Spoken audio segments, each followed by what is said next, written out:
தொகுதி மறுசீரமைப்பு என்ற பெயரில் தமிழ்நாட்டில் 8 மக்களவை தொகுதிகளை குறைக்க ஒன்றிய அரசு சதி செய்வதாக குற்றம் சாட்டியுள்ள முதலமைச்சர் மு.க.ஸ்டாலின் அது குறித்து விவாதிக்க வரும் 5ஆம் தேதி அனைத்துக் கட்சி கூட்டம் நடைபெறும் என்று அறிவித்துள்ளார்.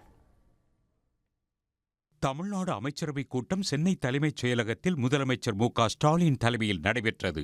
பின்னர் செய்தியாளர்களிடம் பேசிய அவர், தமிழ்நாடு இன்று மிகப்பெரிய உரிமை போராட்டத்தை நடத்த வேண்டிய சூழலுக்கு தள்ளப்பட்டுள்ளதாக கூறினார்.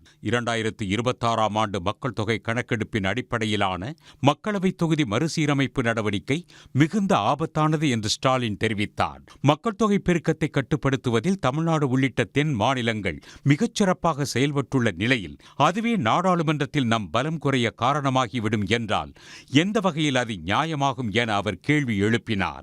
தமிழ்நாட்டில் உள்ள 39 மக்களவை தொகுதிகளில் 8 தொகுதிகளை இழக்க வேண்டிய சூழல் ஏற்பட்டுள்ளதாகவும் ஸ்டாலின் கூறினார். தமிழ்நாடு இன்னைக்கு மிகப்பெரிய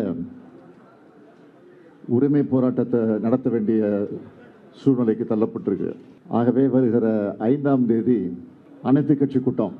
ஒன்றிய அரசு 2026ஆம் ஆண்டில் மக்களவைத் தொகையுடைய எண்ணிக்கையை மறுசீரமைப்பு செய்ய போகிறாங்க.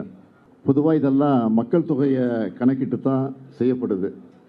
மக்கள் தொகை கட்டுப்படுத்தல் என்பது இந்தியா நாட்டுடைய மிக முக்கியமான இலக்கு.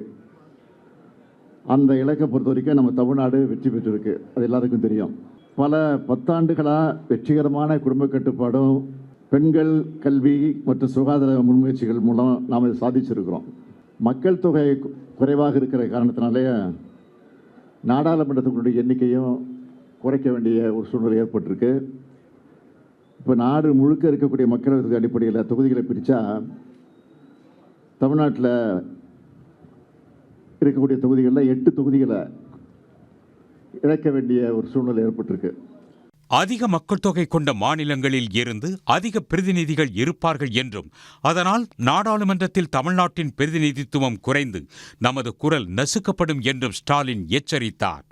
இதனால் மார்ச் 5ஆம் தேதி நடைபெறும் அனைத்துக் கட்சி கூட்டத்தில் தமிழ்நாட்டில் பதிவு செய்யப்பட்ட அனைத்துக் கட்சி தலைவர்களும் அரசியல் கடந்து பங்கேற்க வேண்டும் என்றும் அவர் கேட்டுக்கொண்டார். உடனுக்குடன் செய்திகளை தெரிந்து கொள்ள சன் நியூஸ் பெல் ஐகானை கிளிக் பண்ணுங்க.